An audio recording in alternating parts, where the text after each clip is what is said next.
தமிழ்நாட்டில் 9 பேர் கொண்ட வேட்பாளர் பட்டியலை பாஜக வெளியிட்டுள்ளது. இதில் தென்சென்னை, கிருஷ்ணகிரி, நீலகிரி, கோவை ஆகிய 4 தொகுதிகளில் திமுக, அதிமுக, பாஜக நேரடியாக மோதுகிறது. தென்சென்னை தொகுதியில் பாஜக சார்பில் தமிழிசை சவுந்தரராஜன் போட்டியிட உள்ளார். அந்த தொகுதியில் கடந்த முறை திமுக சார்பில் போட்டியிட்டு வெற்றி பெற்ற தமிழச்சி தங்கப்பாண்டியன் மீண்டும் களமிறக்கப்பட்டுள்ளார். அதிமுக சார்பில் முன்னாள் அமைச்சர் ஜெயக்குமாரின் மகன் ஜெயவர்தன் களம் காண்கிறார். 3 பேரும் மக்களுக்கு நன்கு அறிந்த முகங்கள் என்பதால் நட்சத்திர தொகுதியாக தென்சென்னை பார்க்கப்படுகிறது. தன்னை வேட்பாளராக அறிவித்த பிரதமருக்கு தமிழிசை நன்றி தெரிவித்துள்ளார். அந்தந்த வேட்பாளரை களமிறக்குவது அந்தந்த கட்சியின் உரிமை. ஆனால் நாங்கள் எங்களது கட்சியின் வேட்பாளராக, பலம் பொருந்திய வேட்பாளராக வலம் பெறுவோம், வெற்றி பெறுவோம். இதேபோல் மத்திய சென்னையில் பாஜக சார்பில் வினோத் பி செல்வம் போட்டியிடுகிறார். திமுக சார்பில் தற்போதைய எம்பி தயாநிதி மாறனே மீண்டும் களமிறக்கப்பட்டுள்ளார். அதிமுக கூட்டணியில் தேமுதிகவுக்கு மத்திய சென்னை ஒதுக்கப்பட்டுள்ள நிலையில் விரைவில் வேட்பாளர் அறிவிக்கப்படுவார் என எதிர்பார்க்கப்படுகிறது. வேலூரில் ஏற்கனவே எதிர்பார்க்கப்பட்டது போல் புதிய நீதி கட்சிக்கு ஒதுக்கப்பட்டுள்ளது. அந்த கட்சியின் தலைவர் ஏசி சண்முகம் வேட்பாளராக அறிவிக்கப்பட்டுள்ள நிலையில் தாமரை சின்னத்தில் போட்டியிட உள்ளார். அவருக்கு போட்டியாக திமுக சிட்டிங் எம்பி கதிர் ஆனந்தும் அதிமுக சார்பில் பசுபதியும் களம் காண்கின்றனர். கிருஷ்ணகிரி தொகுதியில் சி நரசிம்மன் பாஜக சார்பில் வேட்பாளராக அறிவிக்கப்பட்டுள்ளார். திமுக கூட்டணியில் இந்த தொகுதியில் காங்கிரஸ் வேட்பாளர் களமிறங்க உள்ளார். அதிமுக சார்பில் ஜெயபிரகாஷ் போட்டியிடுகிறார். இதேபோல் நீலகிரி தொகுதியில் பாஜக வேட்பாளராக மத்திய இணையமைச்சர் எல் முருகன் அறிவிக்கப்பட்டுள்ளார்.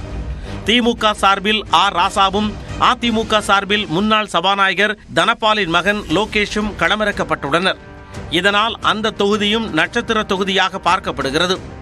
கோவையில் தமிழ்நாடு பாஜக தலைவர் அண்ணாமலை போட்டியிடுவார் என அறிவிக்கப்பட்டுள்ளது. ஏற்கனவே அந்த தொகுதியில் திமுக சார்பில் கணபதி பி ராஜ்குமாரும் அதிமுக சார்பில் சிங்கை ராமச்சந்திரனும் முக்கிய போட்டியாளர்களாக உள்ளனர். தன்னை வேட்பாளராக அறிவித்ததற்கு பிரதமர் மோடிக்கு நன்றி தெரிவித்துள்ள அண்ணாமலை, அரசியல் மாற்றத்தை தமிழக மக்கள் எதிர்பார்த்து கொண்டிருக்கும் நேரம் இது என்று தெரிவித்துள்ளார். மற்றொருபுறம் விஜய் பட பாணியில் ஐ எம் வெயிட்டிங் என அண்ணாமலையை டாக் செய்து அதிமுக வேட்பாளர் சிங்கை ராமச்சந்திரன் பதிவிட்டுள்ளார். பெரம்பலூர் தொகுதியில் பாஜக கூட்டணியைச் சேர்ந்த ஐஜேகே வேட்பாளராக அறிவிக்கப்பட்டுள்ள பாரிவேந்தர் தாமரை சின்னத்தில் போட்டியிடுகிறார். அந்த தொகுதியில் அமைச்சர் KN நேருவின் மகன் அருண் நேரு முதன்முறையாக களமிறக்கப்பட்டுள்ளார். அதிமுக சார்பில் சந்திரமோகன் போட்டியிட உள்ளார். முதலில் தூத்துக்குடியில் பாஜக MLA நயினார் நாகேந்திரன் போட்டியிட உள்ளதாக அறிவிக்கப்பட்ட நிலையில் உத்தேச பட்டியலில் இருந்த நெல்லை தொகுதியே அவருக்கு ஒதுக்கி அறிவிக்கப்பட்டது. திமுகவில் இருந்து அதிமுகவுக்கு சென்ற சிம்லா முத்துச்சோழனுக்கு அக்கட்சியில் வாய்ப்பு வழங்கப்பட்டுள்ளது.